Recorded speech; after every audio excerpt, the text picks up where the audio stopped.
सतलोक वास की स्वर्गीय शोभा पासवान के स्मृति सभा में उपस्थित देव एवं देवियों, कबीर साहब ने कहा है, आया है सो जाएगा राजा रंक फकीर, कोई सिंहासन चढ़ चले, कोई बंधे जात जंजीर। इस संसार में जो आया है उसको जाना सुनिश्चित है। आया है सो जाएगा, चाहे वह राजा हो, रंक हो, फकीर हो। मिलन के साथ बिछुरन है, जन्म के साथ मृत्यु है, आगमन के साथ प्रस्थान है। रंक फकीर, कोई सिंहासन चढ़ चले, कोई बंधे जात जंजीर। रामप्रीत पासवान जी जो मंत्री हैं बिहार सरकार के, उनकी जो धर्म पत्नी थी, इस संसार में, इस लोक में अब नहीं रही, अर्थात यह पार्थिव शरीर को छोड़ दी है, यह निश्चित है। लेकिन उनके जाने के बाद आज देखिए संत सम्मेलन उनके स्मृति में आयोजित किया गया है। मंत्री साहब ये संतों को बुलाए और सत्संग का आयोजन किया गया। अभी सत्संग के महिमा के संबंध में तमाम चर्चाएं हुई है, उस संबंध में मैं अभी नहीं करना चाहूंगा। लेकिन जो सामाजिक व्यवस्था है, जो हरेक समाज में चल रहा है, शायद यहाँ भी चला होगा। एक भ्रमवाद, एक पाखंडवाद जो इस संसार को आज तक वो गले में फंसरी लगा करके घुमा रहा है। मैं प्रसंग अनुसार कुछ चर्चा करूंगा, धैर्य के साथ सुनिएगा। जाना है, आया है, वह जाएगा निश्चित। कोई सिंहासन चढ़ चले, अर्थात जो इस धरती पर आकर के अच्छा काम किए, लोगों का उपकार किए, लोगों का कल्याण किए, जनहित में काम किए, वह सिंहासन पर चल पड़े। जिसके जाने के बाद समाज रोया। कबीर साहब ने कहा है, जो तू आया जगत में, जो तू आया जगत में, जगत हंसे तुम रोए, ऐसी करनी कर चलो, तुम हंसो जग रोई। जो इस धरती पर आता है उसको जाना तो निश्चित है। कबीर साहब कहते हैं कि जब तुम आया इस जगत में तो संसार के लोग अर्थात माँ बाप परिजन खुशी मनाया, आनंद मनाया, लेकिन तुमने रोया। लेकिन आज जब तुम इस धरती से जाओ तो तुम हंसते हंसते जाओ और संसार के लोग तुम्हारे लिए रोए। जिसके जाने से संसार के लोग, गांव के लोग, समाज के लोग यह कहता है कि ये हमारे गांव के देवी चली गई, देवता चला गया, परमात्मा चला गया, बड़ा अच्छा था, वह स्वर्ग गया। किससे? सिंहासन पर चल। जिसके जाने के बाद कहा कि इसका जाना अच्छा हुआ, समाज को बहुत डुबाया, बहुत नुकसान किया, वह बांधे जात जंजीर। इसलिए आपको कर्म तो करना ही पड़ेगा, चाहे आप अच्छा कर्म करो, चाहे बुरा कर्म करो। कोई न कोई बिना कर्म का व्यक्ति रह नहीं सकता। इसलिए इस धरती पर आए हैं तो आप सोचे कि आप कैसे जा रहे हैं। तो जाने के बाद जो कार्यक्रम होता है वह होता है, तमाम लोग करते हैं। क्या करते हैं? तो श्राद्ध करते हैं, संपिंडन करते हैं।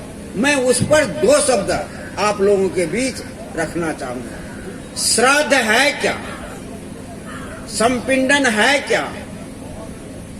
श्रत धातु से श्राद्ध शब्द बना है। श्रद्धायाम दीयते जहसा श्राद्ध, श्रद्धा के साथ जो अपने पितरों को अर्पित किया जाता है वह श्राद्ध है। और कर्म के बात आती है तो कर्म दो प्रकार के होते हैं। एक निमित्त कर्म होते हैं एक स्मृति कर्म होते हैं। अभी स्वर्गीय शोभा पासवान के स्मृति में कर्म हो रहा है, निमित्त कर्म नहीं हो रहा है। चाहे वह पिंडदान किया जा रहा हो, चाहे सत्संग हो रहा हो, चाहे या भंडारा हो रहा हो, जो कुछ कार्य किया जा रहा है उनकी स्मृति में है, क्योंकि शोभा पासवान जी शरीर से अब नहीं, इस शरीर को यहीं छोड़ करके अपने सतलोक, अपने धाम पहुंच गई। तो उनके बाद शरीरोपरांत के बाद स्मृति में कार्यक्रम होता है। लेकिन आज हमारे भारतीय समाज में कुछ लोगों की इस तरह की व्यवस्था बनाई गई है, चाहे वह हिंदू हो, मुस्लिम हो और कोई सब ईसाई हो, सभी में यह दोष है कि मरने के बाद उसको स्वर्ग पहुंचाते हैं, उसको मुक्ति दिलाते हैं, उसे कल्याण करते हैं। कबीर साहब ने कहा है, जियत न तरें मुए का तरिहें, जियते जो न तरें, मुए मुक्ति कहे गुरु लोभी, झूठे दे विश्वासा। मरने के बाद मुक्ति नहीं होती, इस शरीर रहते आप मुक्त हो जाओ। यदि आप इसी शरीर में रह करके मुक्ति को प्राप्त कर लिया, साधना के द्वारा, सत्संग के द्वारा, गुरु के द्वारा, भक्ति के द्वारा, ज्ञान के द्वारा आप मुक्त हो गए। और यदि आप उसी वासना में, दलदल में दबे हुए हैं, धंसते जा रहे हैं, तो आपकी मुक्ति मरने के बाद कोई पंडित पिंडदान करा करके नहीं करा सकता, क्योंकि वह तो शरीर खत्म हो गया। श्रद्धा याम दियते, वह पंडित जी क्या कहते हैं कि माता जी के निमित्त कर्म। आप जानते हैं, आपके निमित्त मैंने कुर्ता खरीदा, तो आप हैं तब तो पहनेंगे, आप हैं नहीं, कुर्ता पहनेगा कौन? निमित्त गाय दान कीजिए, तो गाय, शोभा जी गाय के दूध खाएगी क्या? अभी पलंग दान करेंगे तो क्या पलंग पर शोभा जी सोएगी क्या? नहीं, पंडित जी गाय के दूध खाएंगे, पंडित जी पलंग पर सोएंगे। इसलिए पिंड माने होता है शरीर। सुनिए, पिंड माने क्या होता है? शरीर।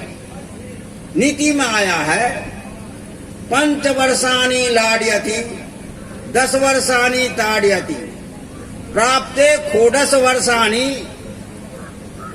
पुत्र भवति मित्रवत।